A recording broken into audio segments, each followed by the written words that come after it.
Então vamos lá. Queria apresentar aqui Prado, Gustavo Prado. Queria que você se apresentasse, falasse um pouquinho desse teu projeto, que é o do Prado Cash, que é por isso que a gente está trazendo aqui hoje, para você falar como você teve essa ideia. Queria que você apresentasse um pouco como profissional, como está o seu momento hoje. Fique à vontade aí nesse primeiro momento. Obrigado, Bruno, pelo convite. Te agradeço pela oportunidade de estar aqui falando sobre o meu projeto, minha história, minha trajetória de vida, enquanto pessoa, enquanto profissional. Eu sou publicitário de formação, eu estudei comunicação. Até hoje, eu trabalho na área, eu tenho uma experiência vasta, tanto na área de publicidade em geral, como de marketing digital. Fui auditor publicitário, prestando serviço para Renault, BRF, Nissan, enfim. Eu tenho uma trajetória na publicidade desde 2006, quando entrei numa empresa como estagiário. Eu trabalhava como guardião de piscina e um amigo meu me chamou para estagiar. A gente estudava na mesma faculdade, ele me chamou para estagiar numa empresa de auditoria publicitária. E eu, já quase me formando, eu aceitei um convite, lógico. Estava precisando muito. Em 6 meses eu fui efetivado. E até chegar numa certa fase da minha vida, onde eu saí dessa empresa de auditoria, fui empreender. Eu tive uma empresa de marketing digital, ainda num processo muito embrionário. Lá atrás, onde tudo era mato, eu abri a Spaceman, que era uma empresa de marketing digital. E foi bom até o primeiro e segundo ano, né? A gente foi próspero, eu tinha os colaboradores, era o CEO e o fundador da empresa. Até chegou um momento, por falta de estrutura e conhecimento, eu não tenho vergonha de falar isso, a gente faliu a empresa, né? E falir aqui no Brasil é muito pejorativo, né? Nos Estados Unidos, países desenvolvidos, como na Europa, falir é um aprendizado para o próximo passo, né? Sim, claro. E aí, a partir daí, eu fui montando outras empresas, montei um cat shop, era o primeiro podcast, o primeiro pet shop voltado para felino do Brasil. Hoje existe mais diversos. Só para gatos? Só para gatos. Eu vendi depois a marca, entendeu? Aí eu fui aprendendo mais um pouquinho, montei uma empresa de marketing olfativo, vendi a marca de novo. Então eu fui abrindo empresas, trabalhando, entendendo como ela funcionava, tornando ela com tons mais competitivos no mercado e vendendo elas depois, né? Até chegar um momento que eu tirei um ano sabático, fui para Califórnia e lá eu aprendi muita coisa também. Trabalhei de lá, mas não como ilegal. As escolas e as universidades eram responsáveis por mim, né? Que eu tinha um visto de estudante. Voltei certinho, tanto é que eu posso voltar para os Estados Unidos de novo. E é isso. Agora com o Trump. Agora com o Trump, vai ser meio complicado. Né? Se bem que eu tenho uma cara de mexicano, né? Então é isso. E depois eu fui estudar, fiz uma pós em tradução. Sou muito apaixonado também por línguas, por idiomas, e eu acabei fazendo essa faculdade de 1 ano e meio, né? Aqui no Brasil mesmo, e me tornei também um tradutor. Mas o empreendedorismo sempre esteve muito forte na minha veia. E aí eu voltei a empreender e montei esse canal, o PradoCast, canal de podcast, que eu sou apaixonado por podcast, desde a época do Jovem Nerd, onde eu escutava Jovem Nerd, 2008, e sempre vendo muitos episódios de podcast de todas as naturezas, principalmente de finanças e empreendedorismo. Eu resolvi montar o PradoCast para conversar com pessoas, né? Pessoas normais, simples, não pessoas famosas, com histórias que possam agregar, né? Poderiam agregar ao público geral, né? O PradoCast está na segunda temporada. A primeira temporada eu considero que foi uma temporada bastante satisfatória. O público aderiu bastante à ideia do podcast. E agora a gente está indo para a segunda temporada. Quer dizer, começamos a segunda temporada agora em fevereiro. Eu com novos convidados que fizeram sucesso na primeira temporada estão retornando. E é isso. Que bom, cara. Né? Então, que bom, porque você tocou numa situação que é bem complicada, né? O quebrar, né? Depois que você foi estudar fora, né? Assim, enfim, você conseguiu se reconectar com uma nova realidade. E como é que foi esse teu quebrar? Porque ali você lidar com muita frustração, né? Pode ser, chegou a se ficar depressivo, você ficou... Como é que você lidou com esse teu quebrar? E o Então, e só para complementar, o que que, qual foi o que que você, qual foi o erro, né, que fez você quebrar, ou então a falta de conhecimento em alguma coisa que chegou nesse seu quebrar? vou começar pela parte de depressão. Eu acho que cada ser humano é diferente do outro. Eu não tenho uma tendência, uma predisposição para depressão. Sempre me agarrei a, a Cristo, a Deus, né? Isso é importante, porque por mais que seja, às vezes, um processo químico, você está em depressão, eu acho que a religião, estar em comunhão com Deus, ele te faz mais forte e te mostra os caminhos corretos para você seguir em frente. Como eu era mais novo e o quebrar ainda era muito recente para mim, foi a primeira empresa que eu quebrei. A primeira que eu criei, eu estava com um tônus financeiro bom e uma equipe boa, e de repente foi tudo por água abaixo. Me mostrou ser mais resiliente, mais resistente a certas coisas. Coisas que eu fiz no passado que eu jamais faria hoje. Por exemplo, contratar funcionários sem muita experiência, a, às vezes por amizade, por profissionais que não tinham muita competência, Então isso você que não estavam alinhados sim, à nossa empresa. com sua missão e valor, né? Isso. Mas eu fui aprendendo. Aí quando eu montei a Cat Shop, o Pet Shop que eu te falei, eu já fui mais forte. Mas também não foi uma empresa redondinha. No início a gente penou muito com questão de logística, que era uma empresa online, né? Um e-commerce. Depois a gente resolveu fazer do e-commerce uma loja física. Aí que o negócio ficou mais delicado, porque são fornecedores, a gente tem que ter muito material para tornar a loja um pouco mais bonita, né? Porque o e-commerce, você bota um produto lá, parece que tem 1000 por trás daquilo ali. Um comedouro de gato, se você botar um no estoque, tem 1000 ali para a pessoa. Uhum. Ali na loja não, a gente tem que tornar uma loja bonita, com vários arranhadores, Administrar o estoque. administrar o estoque, os inventários, como você falou. E aí eu fui aprendendo cada vez mais com outras empresas que eu abri e por aí foi. Agora, lidar com a falência não é fácil. Da frustração, né? Frustração, entendeu? De você se culpar, né? Mas como passei uma temporada nos Estados Unidos e eu aprendi com os americanos que até no Vale do Silício tem uma máxima que você falir é um puta aprendizado para uma próxima etapa, entendeu? Então não tem nada Faz parte do... Faz parte do processo. Steve Jobs faliu uma empresa anterior, a Apple, Bill Gates e vários outros, né?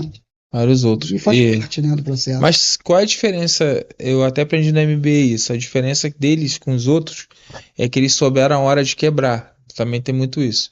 Você não tem coisas que quando você quebra, você não pode insistir, porque você só vai aumentando a sua dívida. Insistir com a primeira empresa. A gente tem que saber a hora de sair da festa, de apagar a luz. Eu não tive esse time. Mas eu aprendi. Aí eu tive que aprender, fiz curso no Sebrae. Então você transformou algo ruim em coisas boas. E aí você foi caminhando um pouco, né, até você achar essa questão o podcast, né? Isso. E aí o que acontece? Também um pouquinho antes, pra gente, quando a gente entrar no podcast, ficar uma coisa mais direta depois. Mas é um ponto interessante que você falou que você criou uma marca e vendeu 2, né? Sim. Como é que para você, porque assim, dentro do empreendedorismo, né, existe também o perfil de empresário, né? Tem empresário que pega um projeto pronto e toca, e tem um que tem essa característica de montar o do zero. Sim, e depois vende a marca e falam que essas pessoas que têm esse dom é o que teoricamente é o que é o melhor, porque você pega do zero, matura a marca, consegue vender e sair naquele momento. É difícil por um lado, mas financeiramente te dá um retorno melhor. Como é que você lidar com isso? De você criar sua marca, porque também você tem muitas pessoas que têm um apego. Como é que você lidar com isso? Por você ter vindo de publicidade, eu acho que você encara isso de uma forma mais fria, né? Eu crio uma marca, posso criar quantas quiser, mas tem gente que se apega muito a isso e até um dos motivos de muito quebrar é em relação a isso, né? Como é que é, você acha que isso é um dom seu de criar uma marca e tal? Porque você já tem todo um mecanismo publicitário, então tu consegue fazer talvez as conexões que você precisa, estudar ali a parte de mercado e depois como é que é essa situação para quem até está empreendendo agora? Pô, eu tenho uma ideia, mas eu não quero ficar naquela ideia, não quero ficar naquele negócio 5, 10 anos para resto da minha vida. Eu só tive uma ideia, eu quero gerar aquilo e criar outra. Como é que é esse processo? Tem vários tipos de empresários, de empreendedores. O cara que pega a empresa pronta, que tá tudo bem, monta uma franquia. Geralmente é o que tem mais dinheiro. Isso, que monta. Que o cara entende o seguinte: tem 1 milhão aqui que rende. Isso, o cara que tem dinheiro, ele vai lá, ele vai querer investir numa franquia do McDonald's. Pega tudo pronto, uma marca consolidada, mundialmente consolidada. Então ele tem 1 milhão, rende. Tá até mais. Rende, mas rende 10 mil por mês, ele entende assim, não. Tá tudo bem. Se eu botar alguém 15 mil sem ver, para mim tô no lucro. Então ele vê. Aí tem aquele modelo padrão, ele não tem muito trabalho em treinar uma equipe, porque já pegou tudo pronto. Já vai treinar aquele cara. É o que as pessoas usam muito para franquia, né? Isso, na verdade eu tô falando de franquia, né? Isso. Né? E tem um empresário mais emocionado, como eu, que tem, você falou do apego. Eu tenho apego às minhas empresas. Eu tive apego às minhas empresas. Mas assim, como eu sou publicitário e como eu sou um cara que gosto de criar, eu queria criar uma marca do zero. Sempre escolho criar uma marca do zero. Desde a logomarca, que é um dos minhas expertises. E é muito legal, né? Eu posso falar do plano de negócio, porque você não pode fazer nada sem ter um plano de negócio, né? Por exemplo, a primeira empresa não fiz isso da moda, sabe? Vambora. Mais novo também vamos fazer. Depois eu fui aprendendo que o plano de negócio é importantíssimo. Mesmo que dê errado, né? Mesmo que dê errado, mas pelo menos você está pautado ali nas suas metas, né? E aí você cria uma logomarca, você cria o conceito da empresa, sua filosofia, né? Muito da sua personalidade entra na empresa, né? Como gestor, como CEO, até para você treinar uma equipe e tudo, mas vamos falar da marca. Aí você cria toda a natureza emocional daquela marca, o brand que fala, né? Você criar, fortificar aquela marca no mercado, como as pessoas vão enxergar a sua marca no mercado. Aí nasce o filho, que é a sua empresa. Depois, cara, chego num momento, eu já estou passando o processo do break-even. Tem o break-even quando a empresa se paga. Depois desse momento, você está lucrando. A partir do princípio, da premissa que você está lucrando. A partir dessa premissa, ou você continua com a empresa, ou você pode vender, porque ele já tem um equity no mercado, ele já tem ela já é fortalecida no mercado, e você pode oferecer para os investidores. Mas tem situações, por exemplo, eu vender a SBF Contabilidade já é mais complicado. Você vender o teu canal de podcast já é mais complicado. Você imprime você dentro dela. Então você pode até vender, mas você vai ter um valor diferente. Se você tem a predisposição de criar um negócio do zero para depois vender, você tem que tentar criar algo que não seja a sua cara de fato. Mas eu vou te dizer, Bruno, que o Jovem Nerd... Você pode ser sua cara, assim, da sua forma de trabalhar, sua missão e valor. Mas os caras que entram ali, né, que vão consumir, não pode consumir porque era o Prado, por exemplo. Tem que consumir pelo projeto. O podcast já é mais complicado. Mas eu vou te dar um exemplo do Jovem Nerd. Você conhece o Jovem Nerd? Sim. Né? E tem o Nerdcast, que é o podcast deles. Eles venderam para a Magazine Luiza. Eles compraram o podcast com todo a personalidade do Azaghal, do Jovem Nerd, né? Que é o Alexandre. Mas é um modelo de venda um pouco diferente, que você tem que continuar no negócio. Sim, ele continuou no negócio, mas foi comprado. Foi comprado, mas você continua no negócio. Porque a Magazine Luiza entendeu ali que o garoto propaganda era muito importante para a marca. Se fosse um outro cara como eu, você, não faria sentido o Jovem Nerd, entendeu? Entendi. E nesse caso também é um caso muito específico, né? E assim, agora vamos falar um pouco desse teu projeto do Prado Cash. Eu estava até conversando com você quando a gente começou a conversar para te convidar para você me entrevistar. E a gente estava falando o quanto o podcast é uma terapia para a gente também, né? A gente está aqui num ambiente diferente do nosso dia a dia. A gente está criando da SBF como uma coisa vinculada ao cliente, enfim, de ter uma relação com o cliente. Então, a princípio, pode ser que vire propaganda e tal, como o seu já é mais focado para uma coisa específica, que você vai tratar aquilo como 100% negócio, como podcast. Mas independente de qualquer coisa, ele funciona como hoje no mundo, que é muito corrido, é muito tecnológico. E essa conversa aqui que a gente tem de abrir, de contar um pouquinho a vida das pessoas, de como elas chegaram no lugar, eu acho que é muito importante para o podcast. Como é que você enxerga o podcast dentro de tudo que você já fez? Né? Porque o podcast tem aquele lado de marketing, publicidade que você pode utilizar, tem a questão pessoal, tem a questão do seu prazer. Então eu acho que talvez o podcast, pelo que eu vejo, ele te uniu todas as partes da sua vida dentro do que talvez como consolidação ali do que você de fato queria.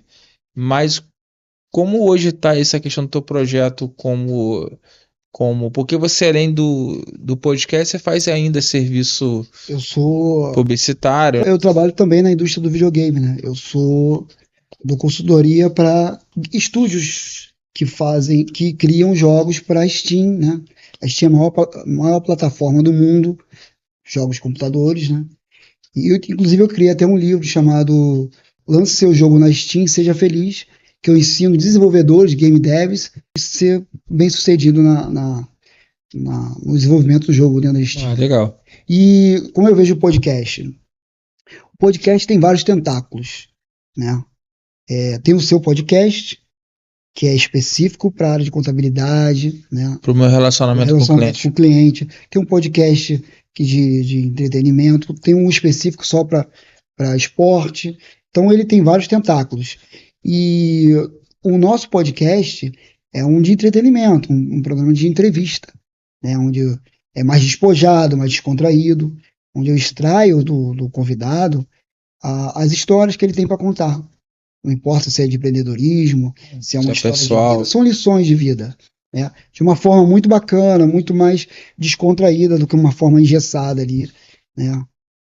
E o ser humano é apaixonado por história, né, Bruno? Por isso que as séries da Netflix, da Amazon, fazem tanto sucesso. Que nem diz o Ricardo, que é o nosso cameraman aqui, a galera gosta. Pô, Ricardo. A galera gosta de um conflito, né? De uma história ruim também. Mas para ter uma história, isso desde a época de Homero. Para ter uma história, você tem que ter o conflito. Já pensou se a história fosse linear o tempo inteiro? Ninguém tem que ter o vilão, tem que ter o herói, o anti-herói. Tem que ter. Por isso que os stories do Instagram fizeram tanto sucesso. Porque lá as marcas criam suas histórias. Lá as marcas contam os bastidores. O pessoal gosta de história, gosta de bastidor, gosta de fofoca. O ser humano tem um apreço à fofoca, né? Então, já que gosta de fofoca, vamos lá. Vamos lá. Já que gosta de fofoca, qual é a grande fofoca aí que você pode falar com alguma pessoa que foi no teu podcast? Você não precisa falar o nome, mas que você fala assim, cara, que história bizarra aqui. Bizarra, triste, né? Tanto faz, você que vai escolher. Mais engraçada e uma que tu acha assim, caraca, o que você conta aí dessa tua trajetória de podcast aí? Então, tem uma história, assim, até triste, né? Um pouco não, triste, que é do Qual Foi Tati, que eu entrevistei a Tatiana Meneghelli, que foi na primeira temporada, acho que foi a terceira convidada. Beijo pra você, Tati. Vai escutar a gente depois.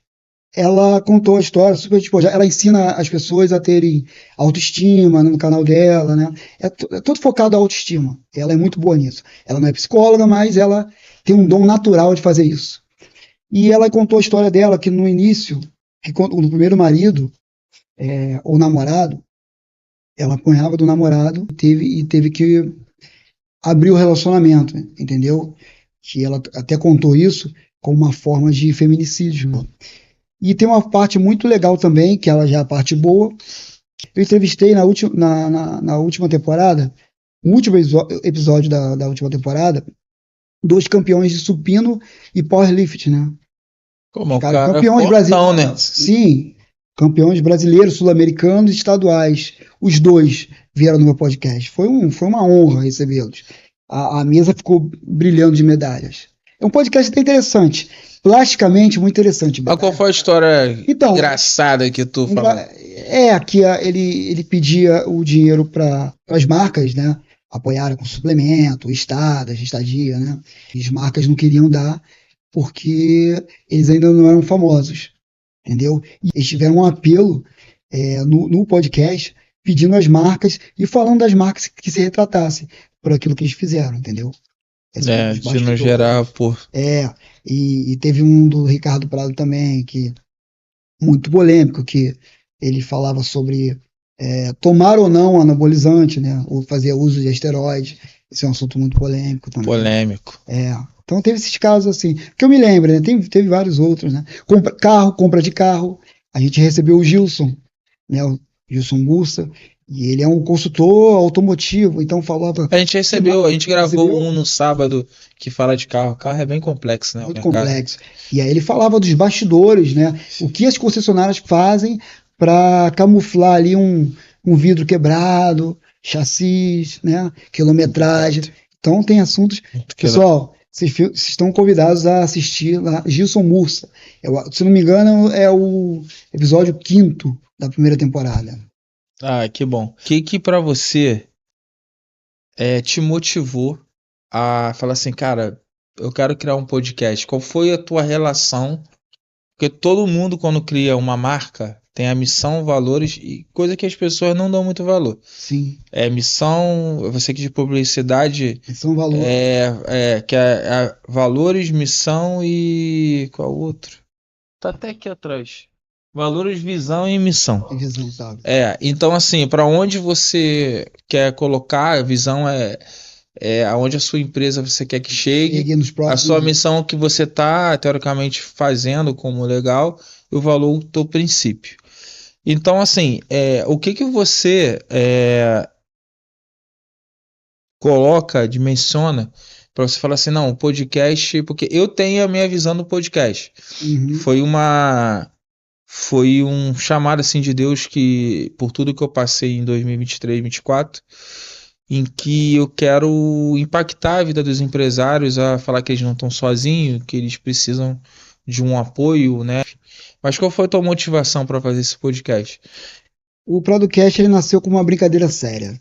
Eu digo que é uma brincadeira séria. Agora ela tá mais séria. Já não é mais uma brincadeira. Por quê? Como eu te falei, eu gosto de conversar com pessoas, eu gosto de entender a história de cada um.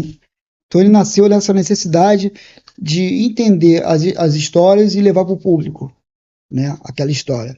Porque às vezes a pessoa, como você falou, em depressão no primeiro momento do podcast, às vezes a pessoa precisa só daquele start para ela seguir em frente. Aí, mas a tua, desculpa até insistir, mas a sua, você sonhou como? Você acordou um dia, pô, quero fazer um podcast. Não, aquilo foi projetado há muito tempo, na época do Jovem Nerd. Como eu sou apaixonado. Mas qual foi a tua visão assim de ajudar as pessoas, que o cara chega no final e fala assim, cara, eu ajudei a vida de alguém a mudar porque eu trouxe alguém que vai falar disso, vai falar da sua vida, vai falar de uma motivação. O que é o teu princípio no podcast? O princípio é sempre trazer coisas boas. Por exemplo, esse que vai impactar dos atletas, vai impactar a vida. Enxergarem aquilo de bom que eles têm para passar, e realmente eles passam, né? Dos atletas é que você tem que ser determinado sempre, né? São atletas que conseguiram, sei lá, somados juntos, mais de 20 títulos. Desde o Carioca até os internacionais, né? Então, é uma história de vida, entendeu? É impactar pessoas, né? A tornar pessoas melhores, né? Com esses exemplos que eles têm. E qual o recado que você dá para alguém que queira montar o podcast? A gente tem uma equipe muito enxuta, tem a nossa diretora, a Márcia. Beijo para você, meu amor, nossa diretora. E tem uma equipe também que faz a edição. E é uma equipe muito enxuta. Mas para você montar um podcast, aí vai depender do podcast. Se a pessoa, depende da sua pretensão. Tem podcast que você grava só do celular. Agora, uma estrutura mais robusta como a sua, que a gente está vendo aqui, câmeras profissionais, editores, Mas tem mais É, profissionais. tem mais, mas eu estou vendo aqui uma estrutura que é muito mais robusta que a minha. Aham. Aí já requer uma condição, assim, investimento maior, né? O que você quer atingir com aquilo? Vale a pena o investimento? Ou é só uma brincadeira séria como começou o Pradocast? Entendeu? Tem N empresa, eu quero montar um pet shop mediano, eu quero montar um puta pet shop, sabe, no centro da cidade. Tu acha que hoje o marketing Sim, de a pessoa sentar e pelo menos fazer um podcast, procurar um estúdio, fazer um podcast, procurar um hoster, e a gente quer implementar esse trabalho aqui lá pra frente, esse estúdio que a gente tá fazendo aqui, tudo, a gente provavelmente vai querer alugar, e aí tu pode ser o hoster também, a gente vai conversar obrigado. sobre isso. Mas enfim, mas a pessoa que vem de fora e queira gravar um podcast, que queira fazer pelo menos para ele. Você como publicidade, eu tô te perguntando como publicitário, profissional vou falar. publicitário. O que isso pode trazer de benefício para ela? Assim, de alavancar. Às vezes pode ser na carreira profissional dela ou na carreira do empreendedorismo mesmo. Visibilidade. Ela tá ali porque você postando isso no YouTube, o YouTube é um canal, não é uma rede social, é um canal de busca. Tem um apelo emocional, as pessoas estão muito conectadas com o podcast hoje em dia, né? Ficou muito banalizado em algumas partes, tá, o podcast, porque tem milhares, a cada esquina tem um podcast, mas também tem uns podcasts sérios. Então, é a promoção daquele serviço que ela faz. Ela não só ganha visibilidade no negócio dela, mas ela pode monetizar no Google AdSense. O Google pode remunerar ela pelas visualizações, pelos views. Ela pode botar o curso dela, se ela é uma psicóloga, vende um curso, né, de psicologia, ela uma professora, ela pode botar aquilo, o link dela para o curso dela na Hotmart, por exemplo. Ela tem os patrocinadores que ela pode também receber por isso. Sei lá, uma pessoa que está falando sobre pet shop e o pet shop É muito serviço adicional. serviço adicional e serviços também que não tem nada a ver com ela, como afiliado, botar ali no podcast, na descrição do vídeo. Ali. Porque a gente tem a gente está até A conversando. parte que mais remunera são os patrocinadores, né? É mesmo? É a parte que é mais Que paga, mais né? remunera o podcast. E não é um investimento caro para um patrocinador, Não é. Aí porque da negociação, mas não é. não é. Não, dentro. Você trabalhou com publicidade, Sim, né? e se for nichado Quanto é que a Ambev paga para o futebol? Eu sei, mas é absurdamente maior. cada comercial no quarto bloco do Fantástico, por exemplo, no canal aberto é uma grana. Tem as negociações e tudo, mas É uma grana. imagina passando em vários programas, em vários blocos. E até pegando essa deixa aí, hoje em dia o marketing está muito. As empresas maiores já estão olhando o podcast, né? Os canais de YouTube como uma fonte mais barata de propaganda. Já há uns 10 anos atrás, a gente auditava publicidade online. Por isso que tem essa crise da TV, né? Tem um público ainda até um pouco mais velho que utiliza. Você enxerga que a tendência é que o YouTube ali se torne hoje já é uma potência maior do que, por exemplo, a Globo. Porque é nichado. Você tem pouca dispersão de publicidade ali. Porque é nichado. O cara que escuta, que vê o teu canal de contabilidade, é o cara que quer saber sobre sistema, essas coisas. Então ele vai estar usufruindo de todo aquele serviço que você está. Aí as empresas acabam patrocinando mais os canais que. Exatamente. E é nichado, né? O Google ele vai encaminhar aquele produto para determinado nicho. Mas assim, A gente falou um pouquinho, né, desse teu momento de empreendedorismo e tal, de todas as coisas que você passou também. A gente conversou um pouco, né, da questão da SBF Contabilidade em si como empresa. É, porque é importante pra gente, né, você também deixar ali como nossa empresa de contabilidade, como é que foi esse inicial que a gente conversou ainda há pouco, né, sobre essa estruturação que você quer, porque você está evoluindo para uma questão de fato ser um CNPJ. A gente conversou basicamente como é que você avalia ali nosso atendimento ali como empresa de contabilidade, como é que você avalia basicamente ali do que a gente já conversou, prévio ali que a gente já conversou. Então, a SBF para mim foi um divisor de águas, né? Porque vocês me instruíram de uma forma que nenhuma outra empresa instruiu, que eu nem sabia que poderia fazer, né? Que essa parte tributária, a parte de abrir, se a gente abre no lucro presumido, usa O simples, o né? simples. Então, isso eu não entendia nada. Vocês ensinou a gente nessa reunião, que eu achei super válido. Eu acho que todo podcast, todo influencer, ou então quem trabalha com. Precisa ter um CNPJ, Precisa ter né? Melhor, né? CNPJ, Você botar tudo mesmo no que seja um CPF. MEI, mas abra primeiro para entender ali. E a SBF E eu tenho muito essa visão assim de que você precisa tentar começar com uma visão vitoriosa, mesmo que talvez dê errado. Então, assim, quando você de fato fala assim, não, vou abrir uma empresa, vou estruturar o mínimo dali, é o que você, teoricamente, aquilo te dá uma energia, uma coisa toda. Então, e você começar organizado é a melhor coisa que você tem, porque depois as coisas são avassaladoras e os se tornam tributos pior. não tiram férias, né? Não, Não, não tira e depois pode criar um grande problema para você. Então, assim, já tá caminhando um pouco pro final, né? Mas antes eu só queria te fazer uma pergunta para você se despedir ali. Como é que você enxerga daqui a 5 anos o cenário publicitário, de podcast, de TV, que é o teu ramo? Uhum. Como é que você enxerga?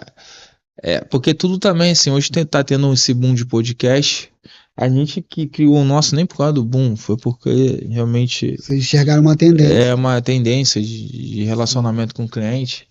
Porque eu quero criar um evento no meio do ano, quero criar um clube de empreendedorismo, tem outros projetos que a gente quer colocar e o podcast é um deles. A gente vai trazer um pouco como a gente fez hoje, de uma coisa mais técnica, né? Mas para falar de algum assunto específico, em algum modelo. Mas como é que você enxerga daqui a 5 anos essa questão da IA, né, que tá tomando conta do podcast, de todas essas informações, a parte de comunicação, de publicitário que é a tua área? Como é que você enxerga daqui a 5, 10 anos? Como é que os profissionais vão sobreviver também nesse tempo? Primeiramente, eu vou falar da publicidade desses meios mais tradicionais. A TV, ela cada vez menos vai ter publicidade nas TVs e rádios. Já estão cada vez menos. Por exemplo, uma Globo da Vida tá recebendo muito menos do que recebia há 10 anos. E é isso. Então é a tendência que a internet utilize 90% dos anúncios, né? Que angarie, né, os recursos dos anúncios. E qual foi a outra pergunta? Esqueci. Não, eu queria entender como é que você enxerga daqui a 5 Sim, anos. as IAs. As IAs. Cara, as IAs, elas vieram para, não vou falar para substituir empregos ou trabalhos, mas elas vieram para Revolucionar. fortalecer. E quem tiver em congruência, né, com essas IAs, vão se dar melhor. Os caras que fazem o melhor prompt, né, para fazer um texto no chat GPT, tudo é prompt, né, para fazer uma imagem no Leonardo aí, ou Eleven Labs, fazer um roteiro, tudo é feito na IA. E olha que a gente está ainda engateando, né? Falam que é como se fosse o WhatsApp. A gente está em 2010 ali do WhatsApp, e daqui a 10 anos a IA vai ser como o WhatsApp é hoje. Sim, que mudou o mercado totalmente. é um recurso que está sendo muito utilizado, né? E as pessoas estão aprendendo, e acho que não tiverem fortalecidos com isso, eles estão fadados a fracassar e sucumbir. Exatamente isso. A IA veio para fortalecer. E surgiu só uma situação e que eu também tenho dúvida, tá? É porque a gente acha que às vezes tudo é tudo junto, né? Tipo, contabilidade fiscal e às vezes é diferente.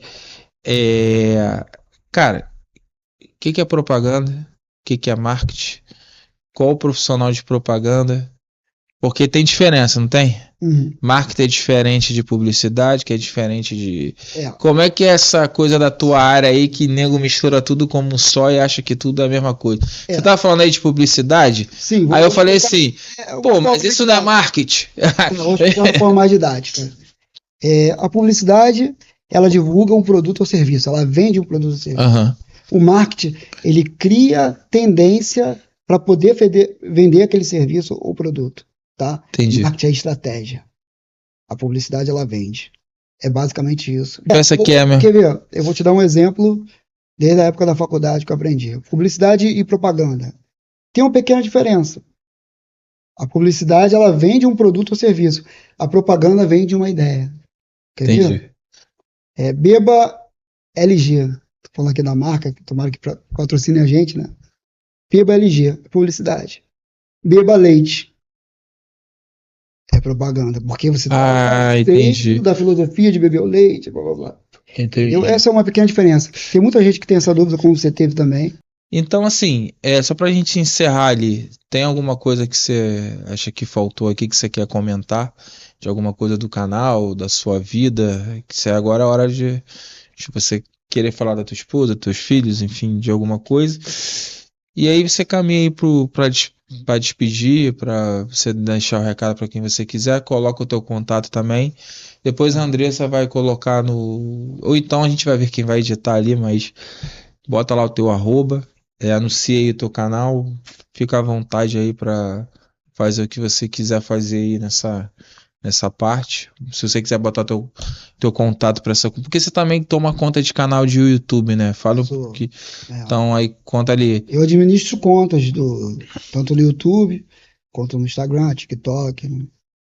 Tá, então administro na rede social. Fica à vontade. A gente depois vai lançar um projeto aí no meio final do ano, que talvez alugue o estúdio, você pode ser o host. Então vamos tentar montar esse projeto, porque tem muita gente que tem um sonho de gravar um podcast. Você vê que e às vezes não tem essa oportunidade, então a gente vai dar essa oportunidade e a gente pode disponibilizar aqui a gente vê o espaço e tal. Você vê como o podcast está em alta, né? Das pessoas que eu chamo para participar, ou a diretora, né, para participar do nosso podcast, o número de rejeição de convite é 1%. Todo mundo quer contar a sua história. Por mais que seja um canal pequeno ainda, sim, você vê que o podcast está em alta, né?